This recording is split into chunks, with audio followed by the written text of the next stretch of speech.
Well, good evening. I would imagine we have parents, we have board members, we have staff, we have administrators, we have, most importantly, hopefully, we have some students. And hopefully any information that's conveyed tonight can get to the students.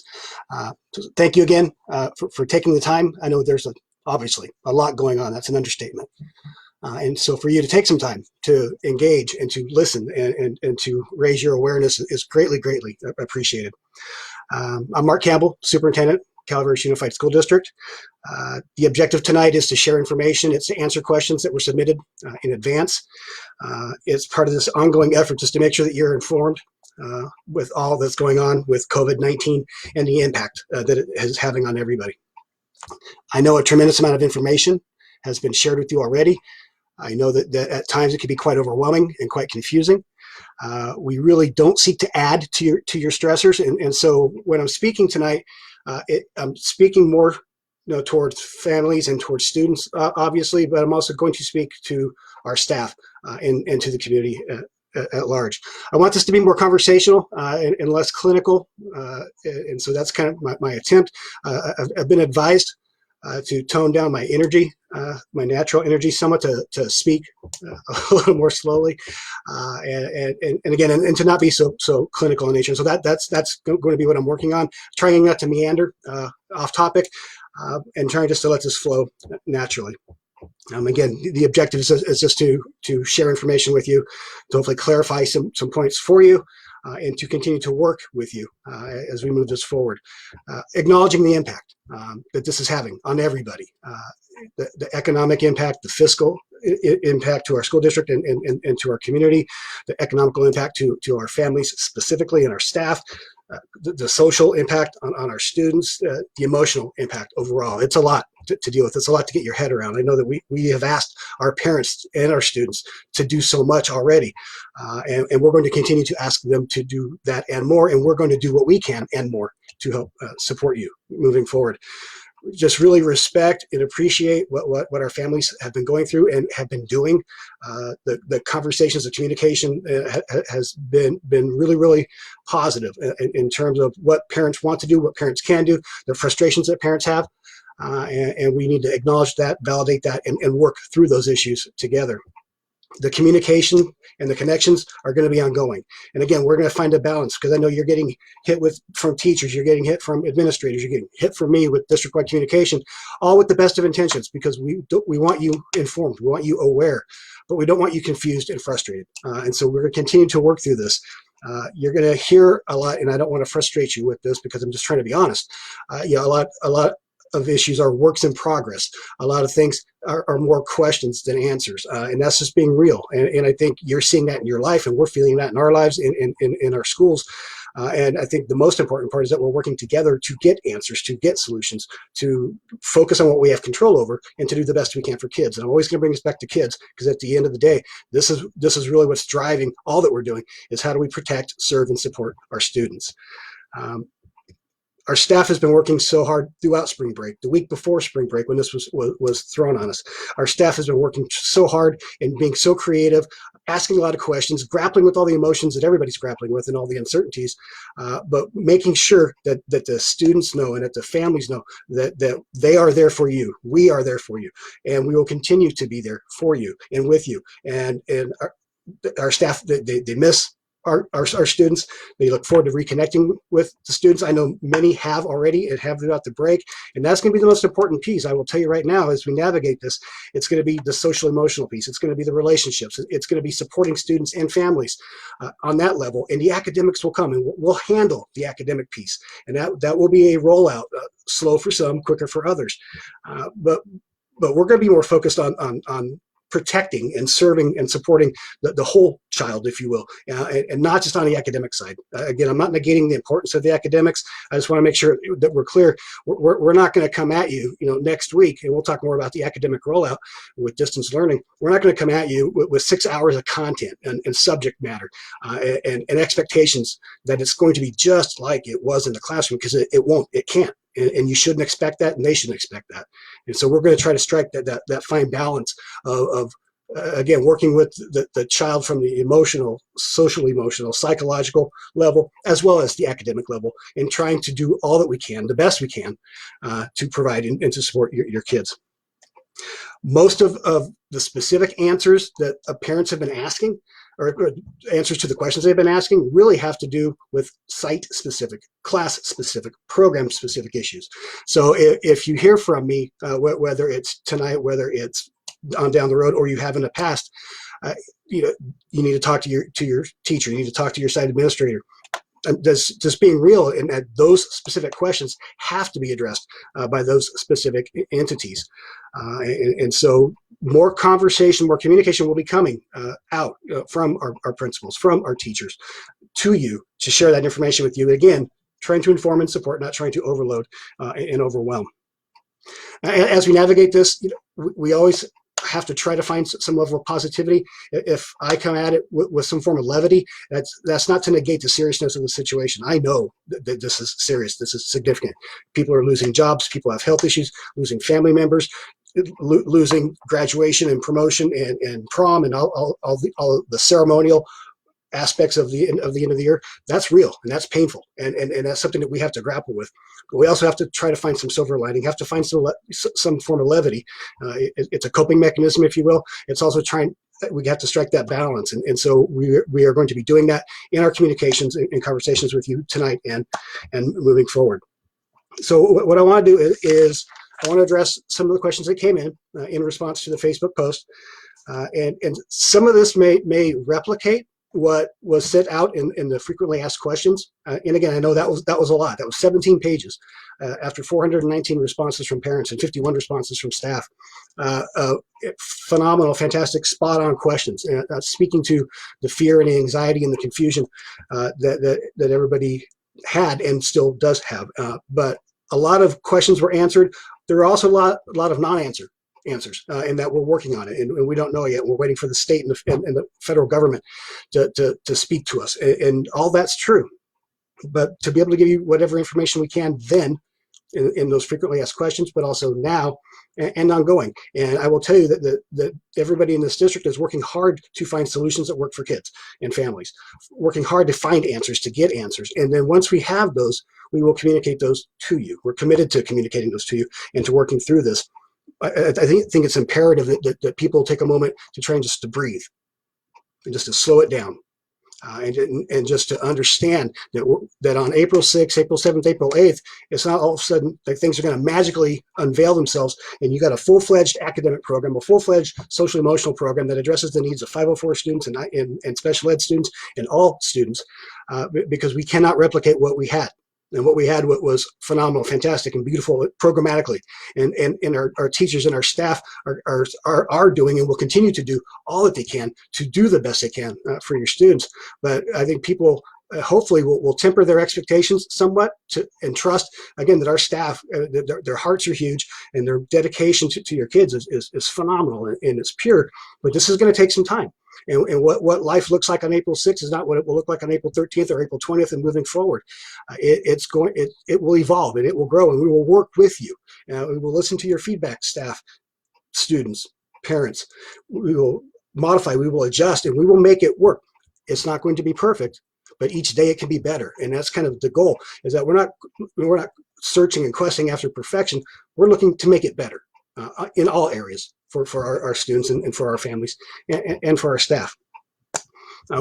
So in looking through the questions that were submitted, one of the big questions and one of the big issues is how will we work and serve and support our 504 students, our special education students that legally were mandated to follow their plans that are outlined. And this is one of those non-answer answers, other than everybody at the local level district, at the county level, are collaborating and working together to determine how best to serve our students with special needs. We're awaiting guidance from the state and federal officials that need to give us some type of direction in terms of what we have to do to be compliant, what resources might we have that will enable us to continue to serve our students. But clearly we can't serve them directly. We can't go to their homes. We have to provide those services and those supports electronically, and so it's teletherapy for speech. It's using Zoom or using Google Classroom for counseling services. It's modifying work. It's doing all that we can, working directly with the students, working directly with the parents to best serve their needs.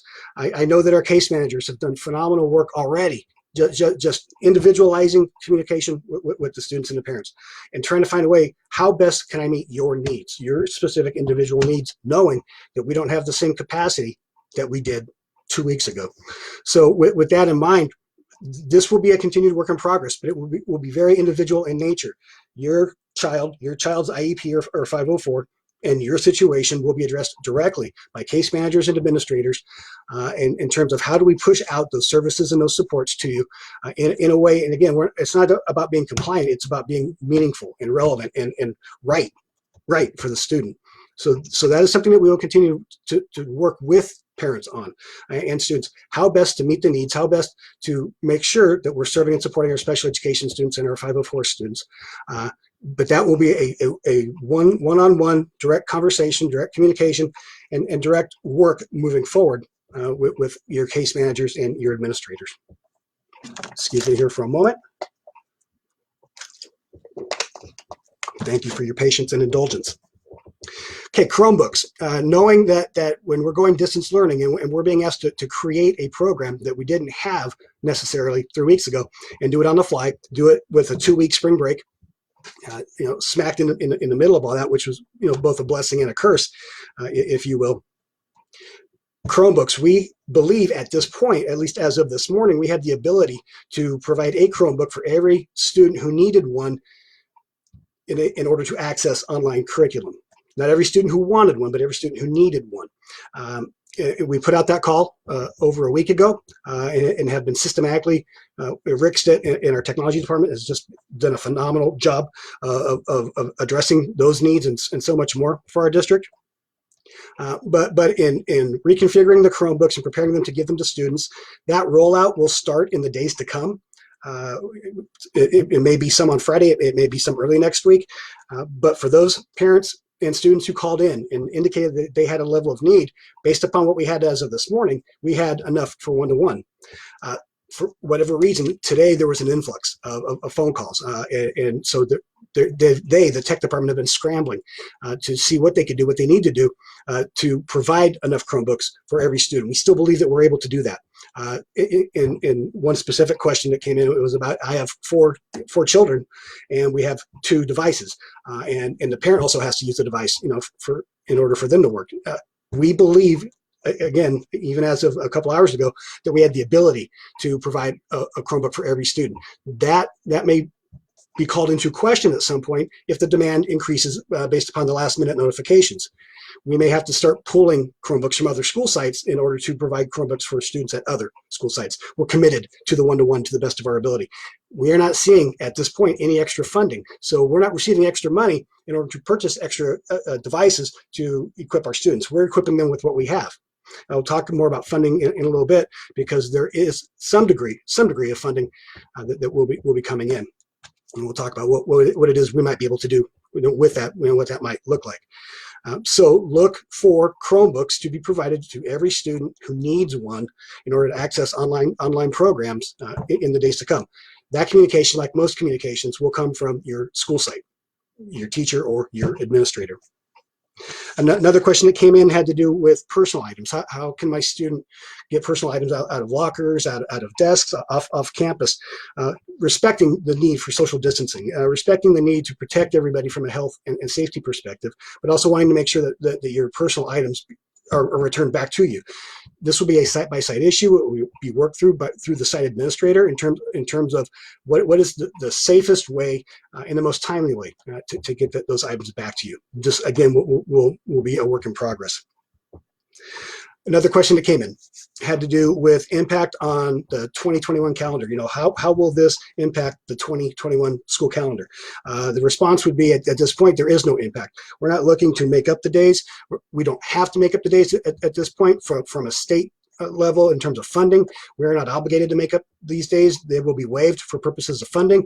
Obviously, they're lost academic days in terms of in-classroom instruction, but we don't see these as lost academic times, in that we are still going to provide a program for students. That said, when all is said and done for this year, at this point, there will be no impact on the 2021 calendar. We're not looking to adjust it in any way. Like anything else, it's always subject to change based upon the conditions in the nation, in the world, and at the state level, and how that all feeds into our situation. A lot of concern about student preparation for next year. In terms of how will I know that my child is ready for the next grade level? How will my child move on to the next grade level? And this, obviously, like everything else, is a discussion we're still having. But I think if I could frame everything in terms of what we're hearing from the federal level, the state level, the local level, in our hearts and in our minds, hold the students harmless. Students should not be harmed any more than they've been harmed. Students who are losing things already, just the day-to-day experiences with their teachers and their staff and their friends, they should not be harmed in any way, shape, or form. And so hold harmless will kind of be the catchphrase, if you will, and that students will not be held back because of this. Students will not fail a class because of this. Clearly, academically, students are being put in a position where they're not going to be where they would have been had we had day in, day out classroom instruction from our fantastic teachers. But they will move to the next grade level. They will move on to the next class in the sequence at the high school level. They will not be harmed by this any more than is possible. Clearly, if any skill deficit, like anything else, day one from the start of the school year next year, teachers will work with their students from where they are and bring them forward to where they need to be, and looking for that incremental progress. Obviously, every student in our district and in our state is going to be behind to some degree because distance learning is not nearly the same as it is in the classroom, and we're going to lose that individual teacher to student contact, that individual or small group level of intervention and support for students who need it. We're going to deliver it the best we can, we guarantee that, but it's not going to be the same. So there will be a skill deficit issue that we're going to have to address, and we will. But this will not stop students from moving on to the next grade level, nor will it stop them from moving on to the next course. Student work. And again, this will be another one of those, here's where we are now, and we'll see where we go through the discussion. A lot of conversation at the state level is trickling down to our level. A lot of conversation at our level this week about, do you mandate the work? Do you grade the work? What do the grades mean? And what does this mean for my student in terms of his report card? What does this mean for my student in terms of going to college next year? And so we're in a position right now because we have equity issues, equity of access issues. Not everybody has access to the internet. Not everybody has access to a device, although we're working to fix that. We're also working with our local providers, Comcast and Volcano and Caltel, to expand for free, ideally, but to expand the ability to connect to the internet, trying to close those gaps. And that's really what this is all about. So we're not in a position to say, you have to do the work. Although we want the students to do the work, we expect the students to do the work. There's going to be a level of accountability where we can't say definitively that every single student has to turn every single assignment or they fail. Again, we need to hold the kids harmless, but we have to find some level of accountability without mandating the work, because we don't have the ability to equip everybody to access the work at the same level. A hard copy packet's not going to be the same as an online curriculum, and so we're grappling with that, frankly, as we navigate this, because we want them to do the work. We need them to do the work to build skills, to sustain their skills, to minimize that gap that will be naturally created between now and the start of next school year. But in looking at that also is, how do we handle the grades? And the grades at the middle school and high school level are far different in terms of what they look like, but also what they mean than they are at the elementary level. So we're having conversations like every other school district about, do we just go pass-fail, where assignments and grades are calculated and entered on a pass-fail basis, again, erring on the side of no child harmed. And so those are conversations that we're having. The college system, UC and CSU, made it easier today by finally coming up with some level of guidance, and this kind of morphs into our college prep situation, but that does impact our graduation requirement issue and does impact our grading issue. The colleges have said, and you will see an email on this tonight or tomorrow, that for our kids, for all kids in this state, they will be held harmless again, that they will accept grades that are pass fail, that they will not penalize any senior student who's looking at going to college next year for what is happening at the end of the semester. And they won't penalize next year's seniors or that the next year after that, their seniors. Students won't be penalized. This will be seen as a blip. It will be treated as a blip, both in terms of the courses taken, both in terms of the grades earned. So we will work through this in terms of what the third quarter grade was and how that gets registered as a semester grade, but no student will fall back. No student will fail. No student will be harmed or damaged by the impact of the school closures, or at least the closure of the physical plant of school. So we will continue to work through that as well. I know it's a hard sell. And again, I look at everything through the lens of a staff member, the lens of a parent, the lens of a student, and trying to factor all these variables in. And they're all different lenses. We want our students to do the work, and there will be students who, if they don't believe there's an or else attached to it, that they may not be as motivated. I'm encouraging them, and our teachers will motivate them to engage, to do the work, for the reasons that I stated earlier, and that will just be a continued work in progress in terms of student motivation, student engagement, in the work that we will be providing. Another question is, when will I expect work? Will I be expecting to see 6 hours of content Monday, April 6th? And again, I know some of this has already been put out in multiple emails by me, but I also know that some things get lost in the tsunami of content that comes your way. And so I want to be sensitive to that and cognizant of that, but I also don't want to be repetitious unnecessarily. So that said, you don't expect that you're going to see 6 hours of a full-fledged school program at any time. That wouldn't be good, fair, or right to kids or to you for that matter. And I understand also that you didn't sign up for this gig, parents, in terms of having to be a homeschool parent and having to be a husband, a wife, a grandfather, a grandmother, dealing with your jobs and whatever that might entail, and dealing with now kids at home who need to be engaged. We get that, we understand that, we're sensitive to that. We will continue to help you work through that and give you whatever skills, tips, resources, and strategies that we can. But in terms of the kids having 6 hours of nothing but nose to the books, nose to the screen, subject matter content instruction, one, it won't happen. Two, it's not realistic, and it shouldn't happen, and that wouldn't be good for kids anyway. We want whatever they engage in to be meaningful, to be relevant, and I think this is also a phenomenal opportunity for teachers to expand their capacity and their creativity, and we've seen it already. And we saw it, the week before spring break. We've seen it over spring break. Teachers kind of pushing the boundaries, excited, and taking risks and not being afraid to fall, and that's what we want from our kids and our staff. So you're going to see. I really believe that this is a tremendous opportunity to expand what our teaching capacity is, and to expand how we use technology, and to expand our connections to kids. We want kids to be engaged, and so we expect that to happen. We expect that they're going to do the work. We expect that they're going to enjoy the connections with their classmates again via a screen, and their teachers again. But this takes time. This takes time, and so we're asking for your indulgence and your patience and your understanding, that this takes time, because we want to do this right, and we want to do it as best we can. So I know that our teachers are working extremely hard. Our administrators are working extremely hard to whatever we present, provide, and give to students, that again, it's as rich and meaningful as possible, acknowledging the gaps between what we had and where we're going. So you'll hear specifically from your teacher. You'll hear specifically from your school site. And it could be Monday, it could be Tuesday, it could be Wednesday, when programs start to roll out. I know teachers have already engaged their students over spring break, in instructional engagement to some degree. So it will look different. It will be different. So please be patient. We're not asking our students to replicate the workload that they had when we were doing classroom-based instruction either. But we will have expectations for work to be done. But instead of 6 hours or 7 hours for some, it may be 2. It may be 3. It may vary day to day. It may get creative.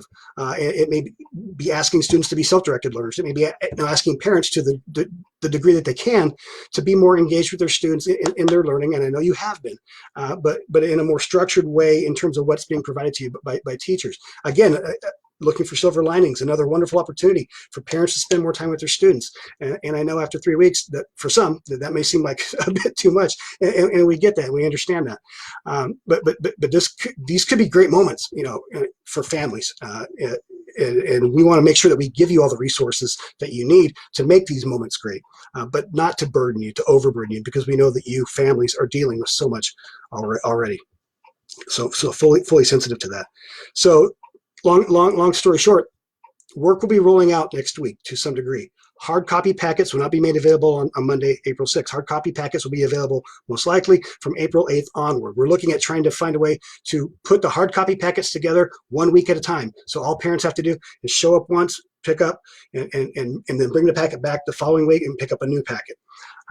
We're also working really hard to minimize the need for those packets by expanding the connectivity and the access to online curriculum. But that remains a very challenging work in progress. However you get it, online, hard copy, whatever it is, it's going to start coming your way next week, and your teachers and your administrators will be able to communicate that to you if they haven't done so already. Again, we just ask for your patience, and I know your patience has been taxed with all that you've been dealing with, but we ask for that, and we ask for your teamwork and partnership as we move forward on behalf of your kids, our students, and our families. In terms of information to share, just touching on a few things, and I can see already that I've touched on most of these already. Students who needed extra support, and not just IEP, 504 students, but students with counseling needs, students with social, emotional, or behavioral issues and needs, who were getting extra support, students who just needed basic academic support, and we're getting that, face-to-face with a paraprofessional, with a classroom teacher, with a counselor, whatever it may be.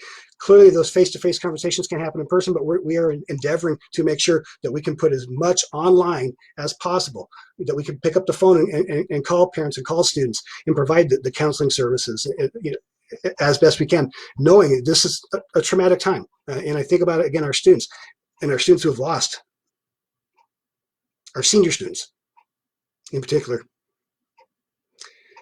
who have lost or will lose so much that really become life-defining moments, and so we want to help those students get through those, and the 300 plus adults in our district will help them to do that. We'll help them to work through that and navigate that. But the delivery model, it becomes a challenge. So it's a phone call, it's Zoom, it's Google Classroom, it's online, it's whatever we can do to support your students and by extension your families as we move forward.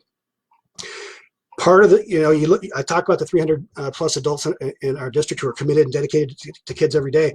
The things that they do on a daily basis, really don't resonate as much until they aren't there anymore. I think people now, I hope, again, silver lining, and not to dismiss the hurt and the pain and the frustration that's happening out in our community and with our families, but the appreciation for our staff, because they transport the kids, they coach the kids, they counsel the kids, they feed the kids, they teach the kids, all the things that we do that we're not able to do to the same degree now. I think people are seeing us in a new light, that the staff members in our school district, in every school district, do so much for kids and with kids. And there's a higher level of appreciation. And I know our parents who are having to be homeschool teachers now, are seeing and feeling that to some degree. So I've been told that greater level of appreciation for what our teachers and our staff have to do. So that in itself is a positive. That said, we have to do our job moving forward to do as much as we can to push out those services and those supports as best we can. We will continue to provide meals between 11 o'clock and 1 o'clock at the elementary school sites. We will be providing meals to students, parents, same thing, you drive through, grab and go, and move on, congregating, again, respecting the need for everybody's health and safety and social distancing. But we're also looking to provide curriculum at that time as well, and that takes a little bit more time to do that for the hard copy packet curriculum. And the hard copy packets are just for those who need them, not those who want them, those who need them. We're also going to start on Monday, and again, we ask for your patience in rolling this out, but taking school district vans with bus drivers and with food service staff and marshaling out into the community. And stopping at bus stops, designated bus stops, and I sent that information to you, I believe it was yesterday. It's also posted on our website, and distributing food to students and parents who can't make the drive in. We understand that can be a hardship. So again, we want to reach out and do that. Deliver curriculum and to students who need it. And that's going to be a challenge as well, because we don't know who's going to pick it up at the school sites, who's going to pick it up at the bus stops. We just had a meeting an hour ago talking about this. We will continue to talk about it. So what you can do, parents, to help us out is let your school site, let your teacher and administrator know, that you need hard copy packets, that you will pick them up at this bus stop, or you will pick them up at this school site to help us know, how best to get this to you. It's not for our convenience, it's to make sure that we get the materials, the supports that you need. But we want to give meals, today's lunch and tomorrow's breakfast, as well as hard copy packets to as many students as we can. So we will do that at the elementary school sites between 11 o'clock and 1 o'clock, and at every bus stop upcountry, and at designated bus stops down in the Valley Springs area and San Andreas area. And those schedules, the times and the locations are posted on our website. And again, I emailed those to you. I believe that was yesterday. The unknowns, and I talked about this in terms of 8th grade promotion, high school graduation, senior scholarship night, end of the year activities overall, where that's our chance to celebrate and recognize why we do what we do every day. What we do every day is we get up to make students' lives better, to prepare them for life after high school. And these culminating moments are extremely important for the adults, obviously, but we know they're more important for our students. And this is one of the things where clearly life isn't fair applies, life isn't right applies, and nobody wished this upon our students or anybody. But we don't know what we're going to be able to do. And this is all going to be dictated by if and when the social distancing and stay-at-home orders are released, when social gatherings and congregations, that criteria is adjusted, and at what time does that happen? Because if it happens in mid-May, that's a lot different than it happening in mid-June, clearly. I am committed to, we, staff, are committed to whatever we can do, when we can do it for our kids, we will do it. And with a heavy emphasis on our seniors. And it hurts the heart to think about what they're missing and what they're going through, and what they've been cheated out of already, and what they potentially could have taken away from them. And so we are committed to doing what we can, when we can, if we can. And I know that comes with a whole host of questions and unanswered questions. But that's where we are at this point in time, given where we are at this point in time. Please know that we are committed to making something happen for our students, specifically our seniors, but also our 8th graders who promote, our preschoolers who promote, and any other end of the year ceremonies that we can. Talked a couple things also with college admissions. They've decided that no SAT tests, SATs won't be part of the admission process. They're having conversations about adjusting timelines, adjusting criteria for financial aid, because clearly we will have more students in need of financial aid now than we did a month ago. Another tremendous and significant hardship that our kids and our families are facing. So the colleges are doing what they should be doing, and we appreciate what they're doing, and they're making adjustments, and they're going to make this student friendly. Again, as much as we can to protect our students, hold them harmless, minimize the damage. The colleges are doing that. We are doing that, and I believe the state overall is looking to do that. The state has suspended the standardized testing for this year. Clearly, we're not going to, if we're looking at, and at this point it's not definitive, although really, as I communicated to you this morning, it feels definitive, and we believe it will be definitive, that we will not have schools open, the physical plant open for people for the remainder of the school year. Doesn't mean schools closed, as we talked about. Programs rolling out, teachers are rolling out, staff is rolling out. We're going to make this as best as normal, whatever normal was and is, as we can. But testing is suspended, and anything that would require students to be on campus to do it is going to be suspended, canceled, or postponed. Talked a little bit about funding.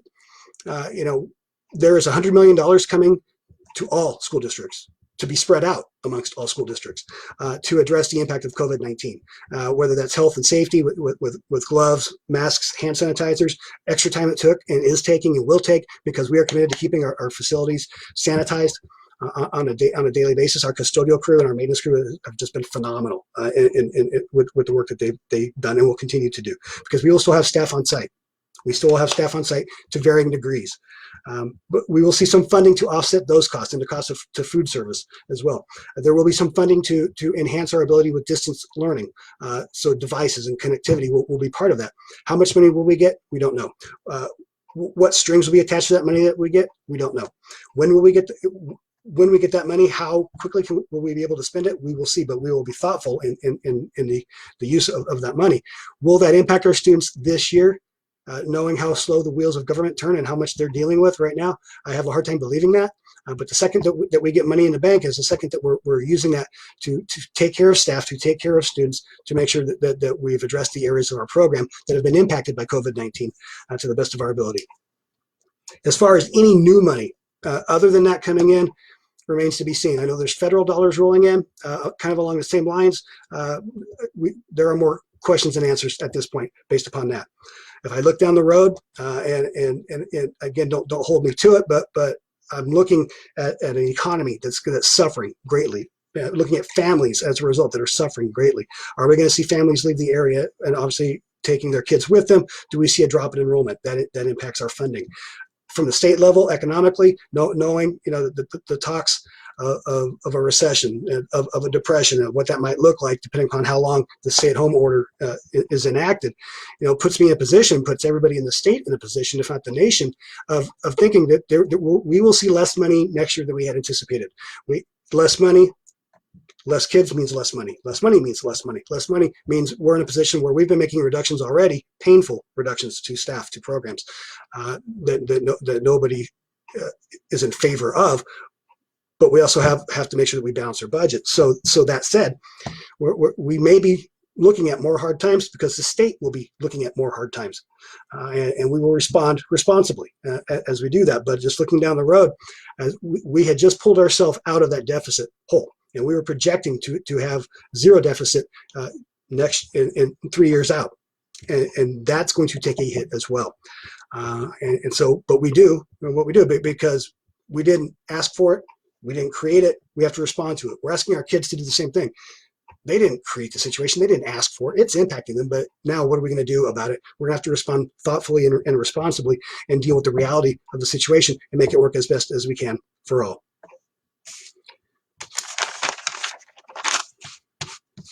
Again, tonight is symbolic of what you've seen and heard for the last 2-3 weeks. Just a torrent of information, and trying to present it in a balanced and thoughtful manner. Successful, who knows?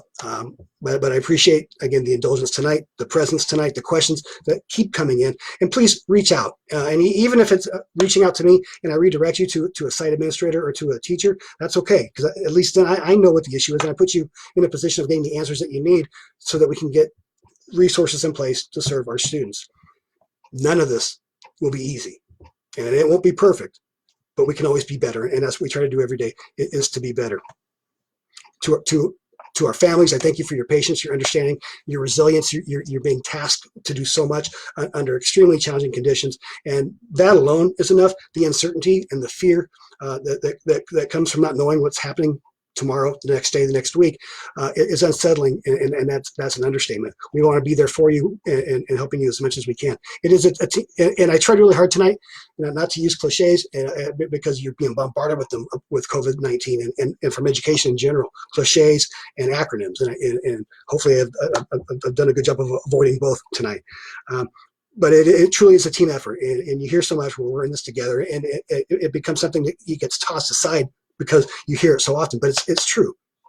It's extremely true. It's a team effort, and you can't do it without us, and we can't do it without you, students, staff, and families. And we don't make it through this without working together on this. We had 2,865 students, TK 12.